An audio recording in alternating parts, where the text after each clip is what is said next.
এক টুকরো মুরগির মাংস এবং একটি ডিম দিয়ে আজকে আপনাদেরকে এরকম একটি মজাদার স্ন্যাক্স তৈরি করে দেখাবো। এই নাস্তাটি বানাতে খুবই সহজ এবং খেতে খুবই মজা। সো চলেন ভিডিওটা শুরু করি। হ্যালো সবাইকে, আসসালামু আলাইকুম। I am from Sania's kitchen world. প্রথমেই 3টি পাউরুটির ওপর আমি হাফ কাপ পানি ঢেলে নিব যাতে পাউরুটিগুলো সফট হয়ে যায়। এরপর পাউরুটি থেকে আমি পানিগুলো চিপে নেব এবং একটি ডিম গ্রেট করে নেব, যেটার ক্লিপ আনফরচুনেটলি কেটে গিয়েছে। এই তো এখন আমি এক এক করে সবগুলো ইনগ্রেডিয়েন্টস অ্যাড করব। প্রথমে এক টুকরো মুরগির মাংস, যেটা আমি সেদ্ধ করে ছাড়িয়ে নিয়েছি।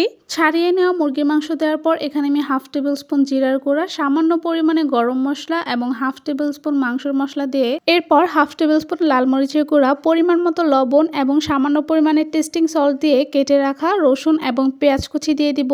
এরপর পরিমাণ মতো মরিচ কুচি দিয়ে 1 টেবিল স্পুন টমেটো কেচাপ দিয়ে দিব। দেন এটাকে ভালো করে হাত দিয়ে মিশিয়ে নিব।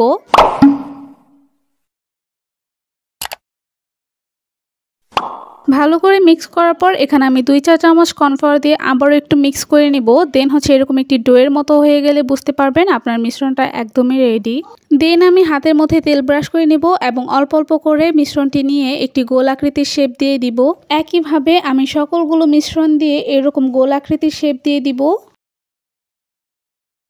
এই তো আমি সকল মিশ্রণগুলোকে গোলাকৃতির শেপ দিয়ে দিয়েছি। এখন হাতের মধ্যে একটু ঘুরিয়ে দেন আমি ব্রেড ক্রাম্বসে এইটাকে কোটিং করে নিব এবং সেখান থেকে একটি বল নিয়ে আমি হাত দিয়ে মাঝখানের টুকু চেপে চেপে মাঝে চিজ কিউব করে কেটে দিয়ে দিব এবং এটাকে সুন্দরভাবে গোলাকৃতি করে নিব।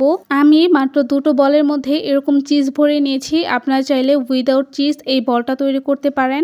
আমি সেম প্রসেসেই সকল বলগুলো তৈরি করে নিব। প্রথমেই গোলাকৃতি করে দেন ব্রেড ক্রাম্বসে চুবিয়ে এরপর এক এক করে ভেজে নিব।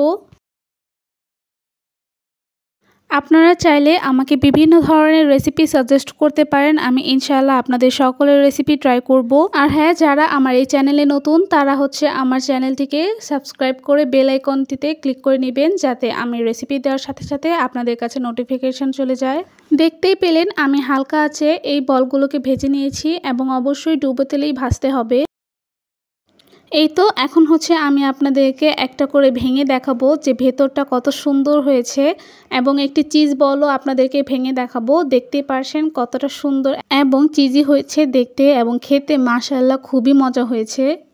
আপনারা চাইলে খুবই কম সময়ে এই নাস্তাটি বাসায় বানিয়ে নিতে পারেন, বিকেলে কিংবা সন্ধ্যায় চায়ের সাথে। আশা করছি সকলে এই রেসিপিটি একবার হলেও বাসায় ট্রাই করবেন এবং ট্রাই করে অবশ্যই আমাকে কমেন্ট বক্সে জানাবেন। এরকম আরও রেসিপি পেতে অবশ্যই আমার চ্যানেলটি সাবস্ক্রাইব করে রাখবেন। এর আগ পর্যন্ত সকলেই ভালো থাকবেন, সুস্থ থাকবেন। আল্লাহ হাফেজ সবাইকে।